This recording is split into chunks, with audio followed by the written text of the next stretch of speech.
Hello friends, welcome to my YouTube channel Physics Shows.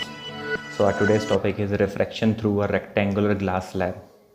So guys, this is a rectangular glass slab. It is not hollow, it is solid. पूरी ये कांच की है, glass, अंदर सारा glass भरा हुआ है. It is very heavy.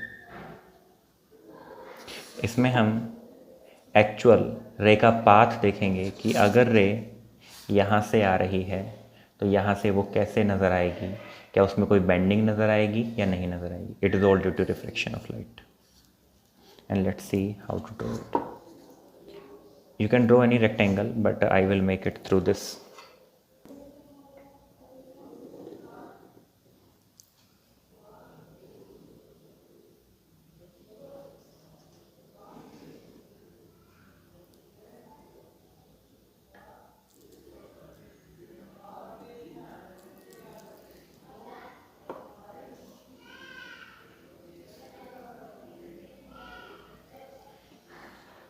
So this is our rectangular glass slab.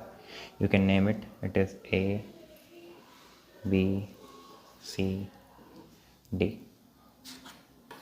First, we will incident a ray. हम सबसे पहले एक रे को इंसिडेंट करेंगे.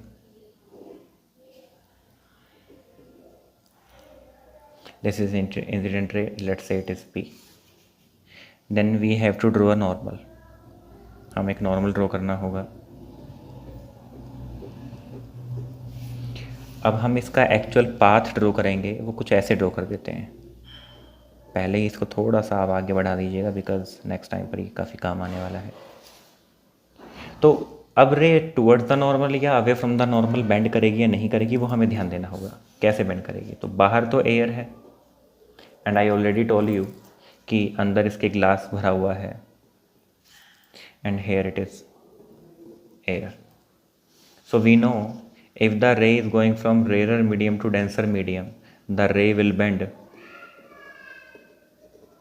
towards the normal. If the ray is going from denser medium to rarer, it will bend away from the normal. Away from the normal. अब आप देख सकते हैं कि दिस इज नॉर्मल N1. तो रे आ रही है air to glass, means air से ग्लास जा रही है, मीन्स रेयर टू डेंसर. तो रेयर टू डेंसर के लिए it will bend towards the normal. Let's say the ray is bending here. This is my incident ray. This is my reflected ray. अभी glass के अंदर ही है. ए भी interface से आ रही है एयर टू ग्लास, अभी ग्लास के अंदर ही है रे. तो फिर से बेटे ये वाला जो एंगल होगा that will B R1 and this will be I1. Incident ray का नॉर्मल के साथ और रिफ्लेक्टेड रे का नॉर्मल के साथ, नॉर्मल के साथ, रिफ्लेक्टेड रे का नॉर्मल के साथ. ओके, देन नाउ दिस रे इज एंटरिंग या incident on this interface CD. Now CD जैसे यहाँ से AB से यहाँ से CD से आ रही है तो we have to again draw a normal. Because again there is a concept of refraction, because the ray is coming from glass to air, means denser to rarer medium. So this is the actual path draw करके you can show.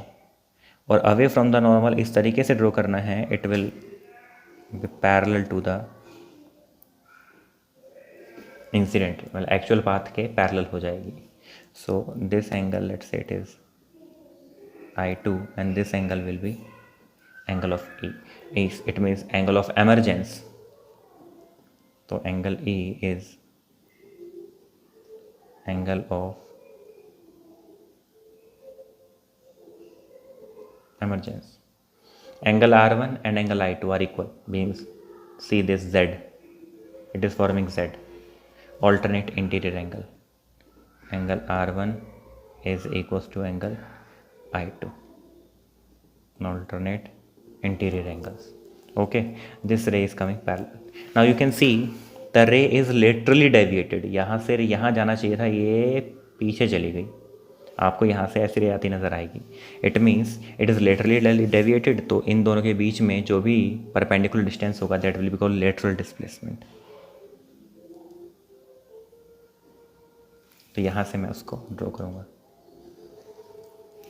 तो ये P Q R रे नाम दे देते हैं, this is M N to N L नाम दे देते हैं। So here N L is called lateral displacement. So we have to prove angle I1 is equals to angle A. ऐसा प्रूव करेंगे तो हमें ये चल जाएगा पता कि इंसिडेंट रे और जो एमरजेंट रे है दोनों आपस में पैरेलल हो जाएंगी, पैरेलल हैं। तो दोनों आपस में क्या है, पैरेलल हैं। How will prove it? It is very easy. Interface AB पर apply Snell's law.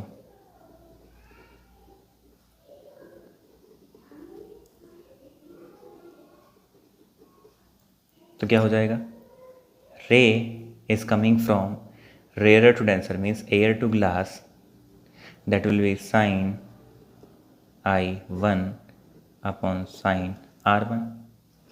So we can write NG upon NA।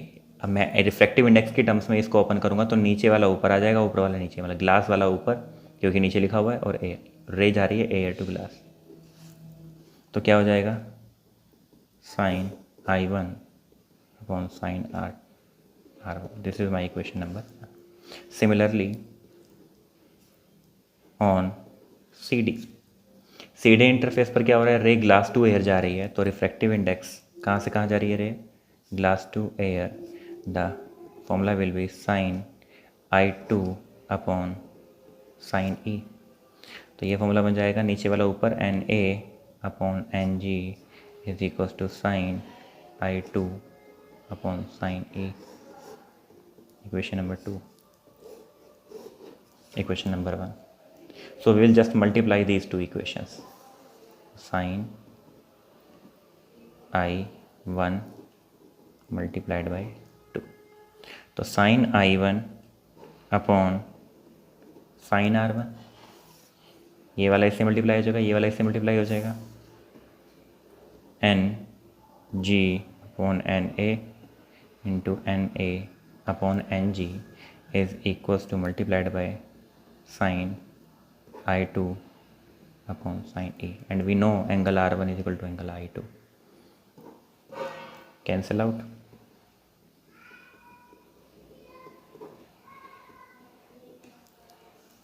NA NG cancel out. तो sin I1 upon sin E is equals to 1. So sin I1 is equals to sin E. So angle I1 is equals to angle E.